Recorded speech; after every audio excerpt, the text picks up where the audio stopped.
Data uri mu ijuru, bana natwe muri iki cyigisho cy'igicamunsi cy'imbaraga. Niryo sengesho ryacu mu izina rya Yesu Kristo. Amen. Nabashuhuje mwese kuri Save to Serve hirya no hino ku isi ku batubonye bwa mbere. Murakaza neza kuri iki cyigisho cy'igicamunsi cy'imbaraga. Iki ni icyigisho kidukangura mu rugendo rwacu rw'ibyamwuka. Ubakira ni njyewe Henriques. Kuri wa gatatu tariki 15 z'ukwa 11. Murakaza neza mwese, murakaza neza muri iki cyigisho cyacu cy'igicamunsi cy'imbaraga. Ejo hashize nagaragaje yuko dufite ibice byinshi n'amaseri. Uyu munsi rero ugiye kuba ari igice cya kabiri, kandi iki ngiki kiratugaragariza amabwiriza y'igitugu ari kugenda ashyirwaho n'ubupapa kandi ari ibinyoma. Bavuze yuko bagiye gukora irangamuntu Ikoranabuhanga, kandi iyo rangamuntu ikazashyirwa mu mibiri y'abantu kandi ikazagitwarwa munsi y'uruhu rw'umuntu. Uyu munsi rero ahangaha ngiye nka Henriques niho nshushanya umurongo wanjye, kandi nk'uko nabivuze mbere, navuze yuko ikimenyetso cy'inyamaswa ari ukuramya ku cyumweru nk'itegeko. Ariko hari andi mabwiriza y'igitugu ari gukorwa kandi akaba akeneye gukorerwa mu mubiri w'umuntu. Batangiye rero kudufata nk'imfungwa ndetse nk'imbata ndetse nk'inyamaswa nk'uko nabivuze mbere, bibi cyane ndetse kuruta inyamaswa. Abantu benshi uyu munsi bari gufata inyamaswa kuruta uko bafata abana b'abantu. None uyu munsi ngiye kubereka uburyo bagiye gushyira buto yica mu modoka z'abantu, kandi ibi nibyo bigiye kuba bihura neza n'irangamuntu Ikoranabuhanga, ariyo Central Bank Digital Currency. Muri kubona nshuti, nimba wumva neza umurimo w'umurinzi, ubu ukwiriye kumva neza ibyaduka biri kuba muri iyi minsi biri kuzuza ubuhanuzi bwa Bibiliya. Dukwiriye kumenya tudashidikanya ko duhagaze mu mwanya wacu neza, kandi tukamenya neza yuko hari abantu benshi bafite ibibazo, ariko ibyo bibazo bikaba bifitiwe ibisubizo mu ijambo ry'Imana, bitewe n'uko Imana iri gushaka gukura abantu bayo mu isi kandi ikaba ishaka kubakura muri Babuloni. Reka rero dusuzume ukuri, kuko Satani ndetse n'abakozi be nabo bari ku murimo wabo. Bibiliya itubwira yuko umugambi wa Yesu Kristo ari ukutubohora no kutubatura, ntabwo ari ukutubata. Yohana igice cya 8:16 baravuga ngo ni ukutubatura mu cyaha.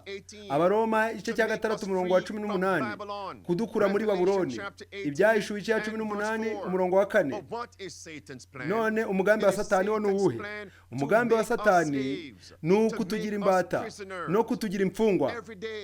Buri munsi tuzajya twiga ikintu gishyashya. Igihe cyose tuzajya twiga icyigisho cy'igicamunsi cy'imbaraga, tuzajya dusuzuma ibintu bishyashya. Yesaya igice cya 14, Bibiliya ivuga ko Lusiferi ari we wahindutse Satani. Umurongo wa 12 n'uwa 17 hagaragaza uburyo Satani yaguye akamanurwa mu ijuru agahinduka Lusiferi. None umugambi wa Lusiferi ni uwuhe? Umurongo wa 16 n'uwa 17, abazakubona bose Satani bazakwitegereza cyane, bagutekerezeho bati, uyu niwe wahindishaga isi umushyitsi, akanyeganyeza ubwami, agahindura isi ubutayu, asenya imidugudu yo muri yo, ntarekure abanyagano ngo basubire iwabo. None umugambi wa Satani ni uwuhe? Ni uguhindura abantu imfungwa, kutugira abacakara no guhanagura umudendezo wacu, kandi akiha kuramywa ko ari gukwiriye Yesu Kristo wenyine. Kandi uyu niwe uvuga yihishe inyuma y'ubucuruzi bwose bw'abacakara, ni Papa. Ibyo ngibyo bishyire mu bwonko bwawe. None ni gute agiye gushyira abantu bose mu bubata? Nshuti, mwibuke kubera iyihe mpamvu? Bazagenzura ikintu cyose cyo mu isi, kandi bagenzura umuntu wese wo mu isi. Kandi muri iki gihe cy'ubucakara nicyo vuba kigiye kuba gisa neza nk'ibyabaye mu minsi ya Egiputa mu itangira igice cya 47 ndetse n'igice cya 47. Ibi nabikozeho mu gice cya mbere ejo hashize, kandi hari abantu hano bagiye kutwihera ibisobanuro byinshi, abakongere ndetse n'abaminisitiri ndetse n'abaperezida bose bari guhuza muri uyu mugambi. Biri hariya nshuti, biri hariya ejo nabivuzeho, nta mwanya dufite wo kubitakazaho. Biraje nta mwanya mfite wo kubicuranga. Reka dukomeze. Bagiye gukontora no kugenzura ahantu ibiribwa byose bituruka, kandi igihe cyose bari gukontorora ibiribwa baraba bari gukontorora n'amafaranga, kandi nta muntu n'umwe uragira ubushobozi bwo gukoresha amafaranga. Kandi bo bavuze ko iyo uri kugenzura ibiribwa uba uri kugenzura isi yose. Nta mwanya dufite. Biri hariya nshuti. Mbese iyi gihe ni ryari? Ni none. Ni iki gihe tukwiriye kwitegura. Murabyumva nshuti? Bari kugenzura amafaranga, kandi nyuma y'ibyo bigiye guhita bihinduka ihungabana ry'ubukungu. Amafaranga ntaraba agikora mu gihugu, kandi abantu bahita bahinduka udupupe twa guverinoma. Barahinduka bagurishe imibiri yabo kuri leta, nk'uko byari biri mu gice cya 47 cy'itangiriro. Vuba cyane niko bigiye kuba, kandi vuba birahita bihinduka ibyahishe igice cya 18. Ngibiriya nshuti, ngibiri hariya. Murakaza neza muri 2030 aho uzabaho nta kintu ufite. Kandi Bibiliya yo ivuga yuko bimuye abantu babakura mu cyaro babajyana mu migi. Ngibiriya nshuti, kugira ngo bashyire abantu mu bubata. Ngibiri hariya nshuti, ngaho nimurebe. Mbese niki bakorera imfungwa? Mbese niki bakorera abacakara? Ni ukubagenzura no kubakoresha ubucakara. Mbese niki bagiye gukorera abantu muri iyi minsi iheruka? Nta kindi bagiye kubakorera, ni uko bagiye kubashyira mu bubata. Bazakoresha ibikoresho by'ikoranabuhanga kugira ngo batugenzure. Mbese turi inyamaswa? Mbese niki bakoreye inyamaswa? Ni ukuzishyiraho ibyapa no kuzishyiraho ibiziranga. None n'abantu nabo muri iyi minsi y'imperuka ni iki bagiye kubakorera? Ngibiri hariya nshuti, ngibiriya. Ibi ngibi vuba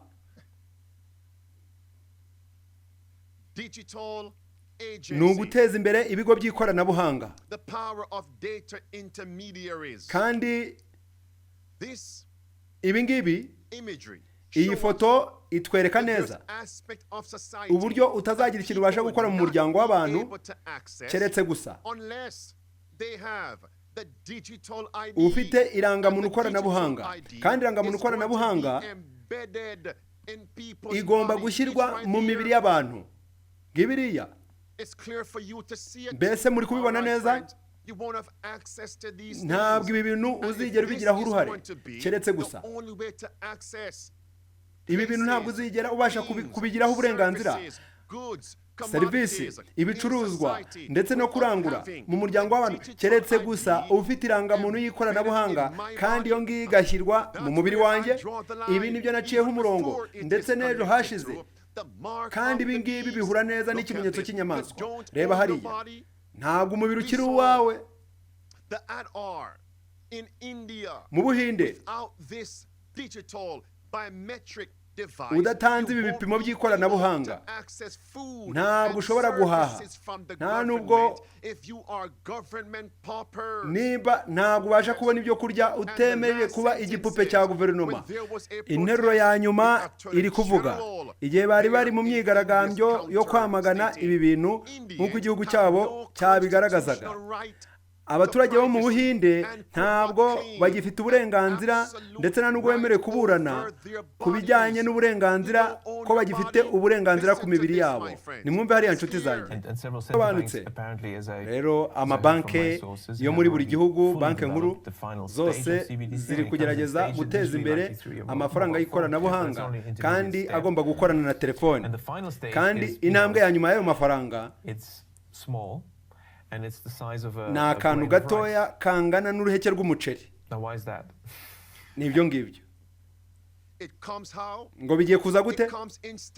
Bigiye kuza mu ntambwe, kandi intambwe ya nyuma ngo ni akantu gatoya kangana n'uruheke rw'umuceri kagomba gushyirwa mu mubiri wawe. Ngibiriya. None uriya muntu nihe yaba yakuye aya makuru? Ngibiri hariya yayakuye mu nama ishinzwe ubukungu bw'isi. Kiripe ya kabiri. None ako kantu kameze nk'uruheke rw'umuceri kazashyirwa mu irangamuntu koranabuhanga, kandi ako kantu gashobora kuba pasiporo yawe cyangwa se urufunguzo rwawe. Ngwikira ngo pasiporo cyangwa se urufunguzo rwawe. Kiripe ya gatatu. Urabona ayo niyo mabwiriza bari kudushyiraho, kandi bakatubwira yuko uzakoresha ikiganza cyawe ugashyiramo gahunda ya microchip. Ngo nikira ngo ni ukudushyiramo gahunda yo gushyiraho abaturage kugira ngo abantu bemere irangamuntu koranabuhanga kandi ishyirwe mu mubiri wabo. Mbese muribuka iki ngiki? Mbese mwarabyibagiwe? Kwishyura ukoresheje ikiganza, kandi nibyo bari guprograminga. Biremeye? Ndetse niyo ugeze ku mutekano ushobora gushyiramo ikiganza gusa. Ndetse ushobora no kwishyura ibiryo byose uhashye ukoresheje ikiganza gusa. Ushyiramo ikiganza ukinjira, birahagije. None iyi imprint niyo izajya utuma wishyura. None ibintu bishobora kuza, ushobora gutakaza irangamuntu yawe cyangwa se ukayanga, ariko bizaba ari byiza wenda nk'igihe wataye irangamuntu yawe. Kandi mbega bazavuga ngo hari abantu bamwe batagira ukuboko bitewe n'ingorane bahuye nazo muri ubu buzima. Wenda bahuye n'impanuka, none aba bantu bo bizagenda gute? Iyi rangamuntu cyangwa se akandi ka microchip gashobora kujya mu mutwe cyangwa mu kiganza. Mbese ariko abo bantu badafite amaboko bafite umutwe. Twumve. Ariko ni intambwe kugira ngo buri muntu wese ahabwe amahirwe hakurikije uko ameze. Akwiriye gushyirwamo kano kantu. Niyo mpamvu rero dukeneye ngo ni gute bagiye gushyira abantu bose mu bubata, ngo ni ugukora icyo bise UBI bashingiye ku byo umuntu yinjiza by'ibanze, kandi abantu bose kugira ngo bajye muri ubwo bubata bakwiriye kuba bafite ibyo bakeneye kuri leta, cyane cyane amafaranga ndetse n'ibiryo, kandi abantu bazajya bajya kuri leta kugira ngo babone ibyo bakeneye. None iyi gahunda ya UBI ni irangamuntu koranabuhanga, amafaranga yitwa CBDC. Ibi ngibyo nibyo byose bizashyirwa mu mubiri wawe. Nimba ushaka ibiryo, nimba ushaka kugenda, ibi ngibi bigomba kubanza bigashyirwa mu mubiri wawe. UBI. Komeza. Hari ikintu gitangaje cyane ku bijyanye n'ibyo abantu wenda binjiza ku giti cyabo. Umuntu wese cyangwa se abaturage bose muri rusange uburyo bashobora gukoresha bishyura. Ariko kuva muri 2015 uyu mushinga warateguwe neza cyane, wenda ababiliyoneri ndetse nk'umuryango ushinzwe ubukungu bw'isi batangiye kugaragaza yuko dufite tekinoloji microchip. Muri kubona nshuti, uyu mwanya bagiye gukomeza batubeshya yuko impamvu batabikoze ko ari ukubera ko irangamuntu koranabuhanga yari itarahaboneka. Komeza urebe hariya nshuti, ngibi hariya UBI nibyo bari kwamamaza, nibyo bari gushyira imbere, ndetse n'abana batoya bari kutugira abacakara, bari kudufata nk'aho turi imfungwa. Reka dukomeze. Kloshwab yavuze yuko aka kantu kagomba gushyirwa mu bwenge. Bavuze yuko bagomba kumenya ibitekerezo byawe. reba hariya reka twumve. Mbese watwereka mu myaka 10 ukuntu bizaba bimeze? Ngo ryari mu myaka 10 byose biri guhura na agenda ya 2030. Reka dukomeze, niki kigiye kuza? Ariko mbese watwereka uburyo ki mu myaka 10 ibintu bizaba bimeze, abantu bafite microchip implant mu mibiri yabo? Njyewe nahita mbisobanura nimba ari mwebwe, kubera ko mwese muzaba mufite microchip mu mibiri yanyu. Arakomeje aravuga ati nk'aho ari mwebwe, nk'aho ari abajyanama, nk'aho mwese mugomba kuba muzifite. Kandi iyi ngiyi nizajya itwereka uburyo ubwenge bwawe buri gukora, ubwonko bwawe buri gukora. Ngo iki? Ngo kumenya ubwonko bw'umuntu, ngo nibyo bagiye gukora. Mbese ibi ngibi si byo Satani ahora agerageza gukora? Bizajya bitwereka uburyo cy'ubwonko bwawe buri gukora, kandi bitwereke n'uburyo abantu bakira ibintu. Mbese wowe watubwira uburyo ibyo bintu byahuzwa? Ndatekereza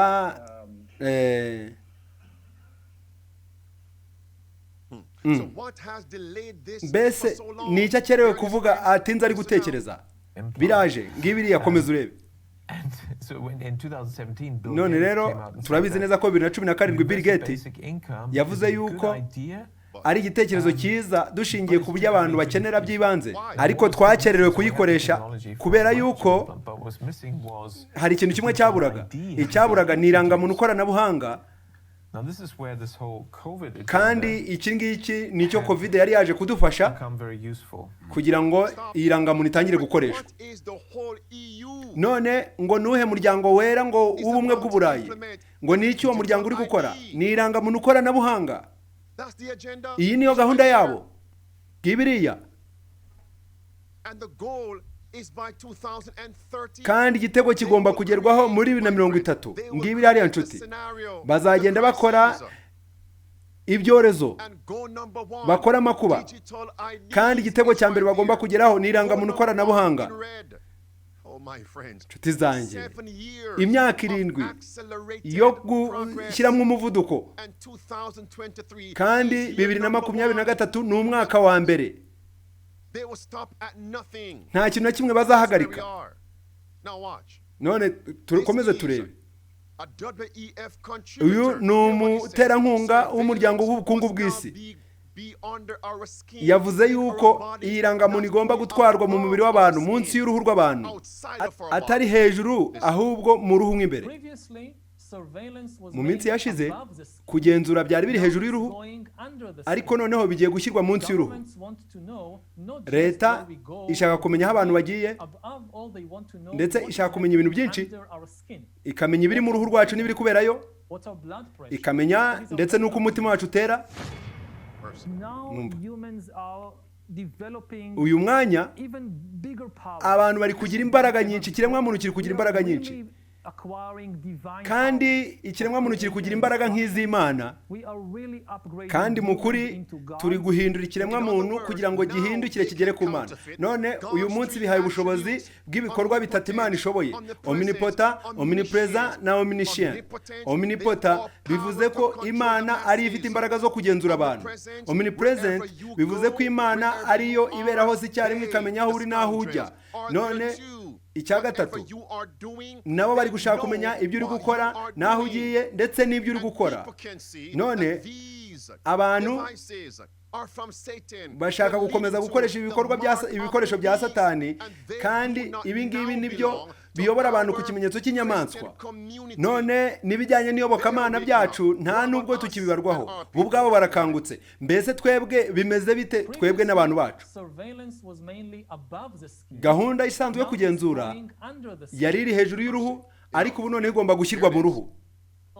Kadukomeze hariya. Mbese watubwira buryo ki impamvu abantu batari kumva no kureba ibiri kuba? byibuze ngo banareba n'ibyo Bibiliya yagaragaje mu gice cya 13. Mu by'ukuri icyo gice abantu bakeneye kugisoma noneho uyu munsi ndetse aka kanya, bitewe n'uko ibi ngibi nibyo bagiye gukora kugira ngo bahagarike buri muntu wese kugura no kugurisha, kandi ibi bintu biraza kuba ari ubusazi cyane, kandi abantu hirya no hino baraza kuba bafite ubwoba, kandi baraza guhagarika ibyo bakenera byose by'ibanze, kuko abantu barabona ibintu bidasanzwe byinshi, kandi turimo turabona ibintu by'ibizira biri kugenda bituzira. Kandi impamvu abantu bakwiriye kumva ibi bintu birahagije, inshuti, birahagije. Ibi ngibi twabikozeho ubushize, reka dukomeze. Abantu batangiye gukanguka. Mbese Federal Reserve yakoze ibingibi mu kwezi gushize, kandi ivuga yuko amadolari y'Amerika akwiriye guhindurwa agashyirwa mu buryo bw'ikoranabuhanga, kandi natwe twese bari kutujyana muri icyo cyerekezo. Mbese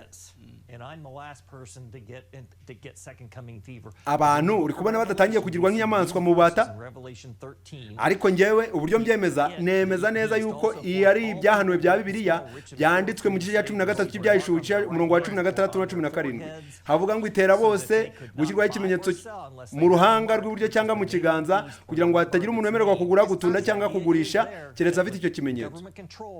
Kandi nemeza yuko aya mafaranga ya digital currency ari yagiye gukoreshwa kugira ngo bagenzure ibyo bintu.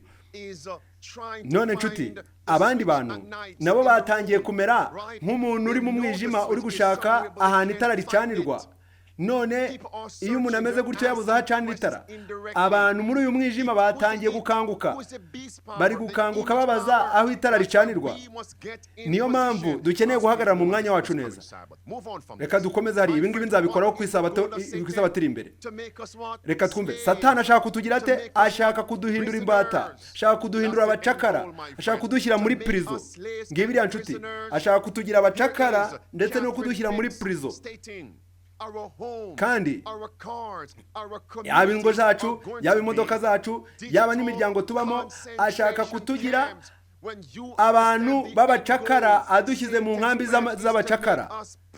Satani ashaka kutugira imfungwa. Ngibiri hariya ngibyo. Kandi ukuri nuko systeme yose y'amafaranga igiye kuba iri kugenzurwa, kandi ibi ni ibintu biri kugenda bituzenguruka, cyane cyane nk'amafaranga y'ikoranabuhanga niyo agiye gukoreshwa, ndetse n'irangamuntu ikoranabuhanga, kandi ibi ni byo bagiye gukoresha kugira ngo bakuremo amafaranga. Mwibuke, ibi ni byo bagiye gukora 2026 mu modoka. Bagiye gushyiramo switch yo gukanda kugira ngo yice. Umva, ibinyamakuru byanditse bitangaza ikintu gikomeye kigiye kuba mu ngoma ya Biden, yuko muri buri modoka yose hakwiriye gushyirwamo akuma kica. Ati nibyo koko, bavuze ko biraba birinzwe, ariko ko igihe umushoferi aba atwaye imodoka ariko akaba anyuranye n'amabwiriza ya leta, cyangwa se atumvikana n'ibyo leta ivuga, ko hazajya habaho kumugenzura. None umudepite ngo yananiwe gusobanura ibijyanye n'amafaranga agiye gutangwa kuri iyi switch. None agiye kudusobanura ngo kubijyanye n'iyi switch n'amafaranga agiye kuyitangwaho. Byo yabisobanuye mu ijoro ryakeye, ngaho nimurebe. Ni ibintu bikomeye cyane, kandi byumvikane neza, kubera ko tugiye kugera ku ikoranabuhanga rikomeye cyane. Iyi switch yica izajya idufasha mu bucamanza no mu burenganzira bwacu bw'ibanze, ndetse no kuvumbura abicanyi, ndetse no kugenda twumva turaba umudendezo. None ibi bintu bari gukora, bari kutubwira ko 2029 ibintu bigomba kuzaba byararangiye. None ko izi kiri switch zikwiye gushyirwa mu modoka zose muri hano muri Leta Zunze Ubumwe za Amerika. Ngo ibintu by'iminyenga, ngo iki? Ntabwo bagikeneye yuko dukora ingendo, kandi kuri njyewe reka ntange igitekerezo cyanjye. Igisubizo ni ikihe? Nimba ugiye kugura imodoka, ugura imodoka ya kera, n'ugura imodoka yo mu 2023, ahubwo ugura imodoka yo mu 1993, kubera ko igihe kigiye kuza muhinduka bakabya, nimuhinduke abafana, ariko igihe kigiye kuza ubwo abantu barajugunya amamodoka yabo ya smart, kandi icyo gihe cyatugezeho. Nimugire ubwaka, kandi njye nanga ubufana, ahubwo reka twumve. Njye rero iyi niyo mpamvu nikundira kwigurira imodoka zo mu 1973. Kubera none se nukubera iki bari kurwanya abantu ko bakora ingendo? Bakanga yuko abantu bateranira hamwe, bakanga yuko abantu bigira mu tugoroba. Mbese nukubera iki bari kwima abantu umudendezo? Mwibuke kugenzura abantu. Mutekereze, ntabwo kugenzura abantu bikwiriye kubera hanze, ahubwo noneho bikwiriye no kubera mu rugo iwawe, ndetse no mu mubiri wawe, ndetse no mu ruhu rwawe, ndetse no mu bwonko bwawe. Kugenzura no kugukontorora ndetse byageze no mu modoka yawe. None rero bari kuvuga ngo dukeneye kumenya n'uburyo uhumeka, ndetse tukabisuzumira mu modoka yawe, ndetse tukamenya n'amaso yawe igihe utwaye. Reka twumve hariya. Iki ni igitekerezo giteye ubwoba, kandi ngo bakeneye no kumenya uko umuntu ahumeka. Ibi ni ibintu bikomeye cyane. Iyi nzira iri kutujyana ahantu habi. Wenda hari bashaka kumenya nimba umuntu ari guhumeka nabi, wenda nk'igihe yaba yasinze. Birahagije nshuti. None iyi kill switch bagiye gushyira mu modoka ni igomba kubafasha kugenzura, nta mikino irimo. Umva, iyi modoka rero zigiye gushyirwamo icyuma gishyirwamo cyitwa kill switch, cyangwa se buto yica, kandi imodoka yose nshyashya igomba gusohoka irimo akakuma. Kandi iyi niyo izajya idufasha kumenya ninde ukomanze hanze, idufashe kumenya n'ibikorwa remezo, uburyo nimba hari umuntu uri kubyangiza. Kandi ibi ngibi ntabwo ari imikino. Bakomeje, mbese ninde uri inyuma y'ibi bintu? Babuloni niyo iri kumenya ibi bintu, kubera ko ibintu byose bihura na Babuloni. Kandi bantu b'Imana, nimuhagarare mu myanya yanyu, kandi muhagarare mushikamye, kubera yuko bagiye kujya bamenya n'ikiganiro cyawe kiri kubera hagati mu modoka yawe, mu modoka yawe ndetse no kuri telefoni yawe. Nta mikino. Banyuze iruhande rw'inzu ndetse no kuri Sena, kandi ibyo ngibyo nabikozeho video nayishyizeho hariya mu byiswe section ya 24-20. Ibi ngibi bari gukora bagatanga itariki ntarengwa, nibyo bizajya bidufasha kumenya ikiganiro kiri kubera mu modoka yawe n'icyo uri gukoramo. Nta mikino. Umenye neza, bajye banamenya neza yuko nimba wagize ijoro ryiza, kubera ko bazajya bareba amaso yawe, kandi bamenye n'abashoferi n'abatwaye. Muri kubona biraje vuba cyane, kandi ibi ngibi nibyo bizajya bitumenyesha nimba umushoferi yasinze, kandi ibi ngibi nibyo bizajya bimenya abantu bagomera, bitumenyesha abantu bagomera amabwiriza ya leta. Byose ni ukugenzura. Mbese twabaye inyamaswa? Umva indi video. Harimo abantu bazajya bavuga ngo ibi ngibi ngo ntabwo ari ibintu bikomeye, ahubwo ngo ni ukumenya nimba wasinze gusa. Ahubwo iyi device izajya idufasha kumenya amaso yawe uko ameze, nimba wasinze cyangwa utasinze, kandi biduheshe n'uburenganzira bwo kumenya nimba imodoka yawe yarahinduwe, yarashyizemo akakuma cyangwa katarimo. Kandi ikibazo kiri muri byo nuko bizajya binatumenyesha nimba hari umuntu utwaye mu rugo iwawe wasinze cyane. none ngo niki nimba umuntu atwaye wenda ari kugenda adigadiga, iyo umuntu ari kugenda bashobora guhita bazimya imodoka yawe igihe uri kugenda udigadiga mu muhanda. Reka dukomeze na video ikurikiyeho. Iki nicyo kintu cya nyuma, nimba mu modoka yawe hari kuberamo ikiganiro cyangwa se uri mu modoka wenyine, cyangwa se uri mu buryo uri mu mwanya utari mwiza wumva utameze neza, nimba ugikeneye umudendezo rero ntabwo ibi ngibi ushobora kubibona. Reka dukomeze, nta mwanya dufite wo gutakaza. Nimwumve biriya nshuti, nabigezeho ariko ntabwo abantu bankunze. Covid ndetse n'ibindi byorezo byakozwe na leta kugira ngo haboneke igisubizo cyo kugira ngo abaturage batange uburenganzira ku mibiri yabo.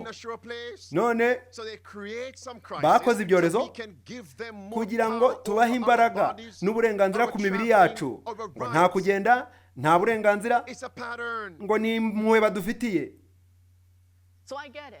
Nabigezeho ariko ntabwo nakunzwe. Covid ndetse n'ibindi byorezo byakozwe na leta kugira ngo dutange igisubizo cyo kugira ngo leta igire imbaraga ku mibiri y'abaturage, kandi leta ivuga ko abantu bari kwirwanya, ariko bafashe buri muntu wese bamushyira mu rugo, ariko bifuza gukurikirana ahari, kandi iyi muntu wanze kuguma mu rugo niwe wiswe umuntu utera ibyorezo, kandi yarahanwe. Mbese murabizi, ntacyo nongeraho. Reka dukomeze. Kubera yuko abantu bavuga ibi bintu bakomeza kutwita abantu bavuga amakuru adafitiwe gihamya. Ariko se wowe ubyumva? Ndabyumva. Ubu buryo bakoze bwo gutwara imodoka njye nemera ko ari uburyo bw'ikoranabuhanga leta yashyizeho kubera ko itagikeneye yuko dutwara imodoka. Nshuti, mbese nimba tutari kubona ibi bintu, turacyashaka kuba mu ngo zacu z'ikoranabuhanga, turacyatwara imodoka zacu z'ikoranabuhanga, igihe cy'amakuba kiri kutugeraho, ikimenyetso cy'inyamaswa nacyo kiri kuza, none n'uyu munsi turacyashaka kwibera muri ibyo, mu gihe Imana iduhaye amahirwe. Ariko nk'uko byagendekeye abana ba Loti, bagumye mu mujyi uzira. None natwe ntidushaka gusiga ingo zacu, ariko igihe kimwe, igihe tuzaba dushaka kuhasohoka, urugi ruzajya rwifunga. Mu nzu yawe nziza hagiye guhinduka muri prison, kubera yuko bari kutuyobora nk'uko bayobora inyamaswa. Igihe uzajya ufunguye imodoka yawe utangiye gutwara, bazajya bigiza abantu bashobora kugenzura buri kimwe cyose, kandi n'igihe uzaba utangiye gutwara bazajya bayizimiriza igihe bashakiye. None wambaza ngo ni gute bizagenda pastor? Reba hariya,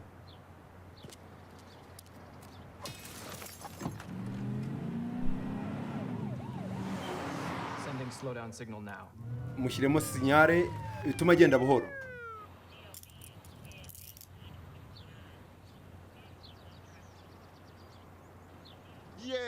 Yeee, tugaruye imodoka yacu. Aba basore ni babi cyane. Nshuti, nk'umuntu, nk'umuryango, ni inshuro zingahe mufata imodoka yanyu? Nimba ari rimwe, kabiri, cyangwa gatatu, cyangwa kane, izo nshuro zose mu minsi 365 mu mwaka bashobora kugenzura iyi modoka yawe utabahaye uburenganzira. Kanguke nshuti, nimba wumva neza igitego cya nyuma kigomba gutsindwa, ubu uri kumva neza ibyaduka biri kugenda bibaho muri iyi minsi ndetse naho bigeze. Mbese ubu turi inyamaswa?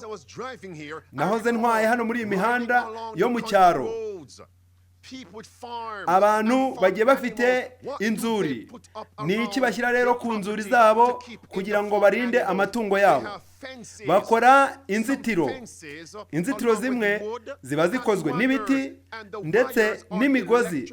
Muri iyo migozi haba harimo amashanyarazi, kandi iyo hagize ikintu gikora kuri urwo ruzitiro gihura n'ikibazo. Mu birebe hari uko biba bimeze.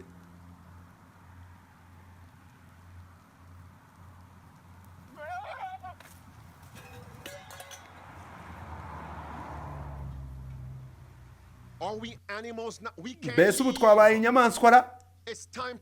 Ni igihe cyo kwitegura dushyira imfunguzo eshanu zo kurokoka mu bikorwa: gutura mu cyaro, urwa mbere guhinduka kuzuye k'umutima, gutura mu cyaro, ibiryo, amazi utagura, urwa kane kuba wihagije kuri byose, utibanda kuri sisiteme, utishingikirije kuri sisiteme. Nimukunde iyi video kandi muyisangize bagenzi banyu. Urwa gatanu gusubira muri gahunda yo kuguranisha ufasha bagenzi bawe. Reka dusomere umwuka w'ubuhanuzi igihe kigiye kuza. Ariko vuba aha mu gihugu hazaba imivurungano ikomeye ku buryo abashaka kuva mu mijyi bose batazigera babona uburyo bwo kuyisohokamo. Nk'uko mubibonye mu mwanya muto ushize, bagiye gushyiraho inzitiro ku buryo nta muntu n'umwe uzasohoka mu mujyi. Iki ni cyo gihe, igihe kirimo kirarangira. Reka mbahe irindi jambo rimwe rya nyuma. Nimba uri gutsindwa no gupanga, uri gupanga gutsindwa. Reka ndekera aho ngaho nshuti. Kubw'ubuntu bw'Imana nzabonana namwe ejo saa 6 zuzuye ku kindi cyigisho cy'igicamunsi cy'imbaraga. Nimukunde iyi video, nimurangiza muyisangize na bagenzi banyu kugira ngo abantu bakanguke mbere y'uko ejo bizaba byatinze, kugira ngo abantu babaturwe n'ukuri kandi bumve neza ibyaduka biri kuza muri iyi minsi, kuko vuba cyane turongera tukagaruka ku rubuga rwacu dusanzwe dukoresha. Kandi reka dushake kwizera none aha ngaha. Uwiteka agiye kugaruka kandi ubu protestani burakomeje.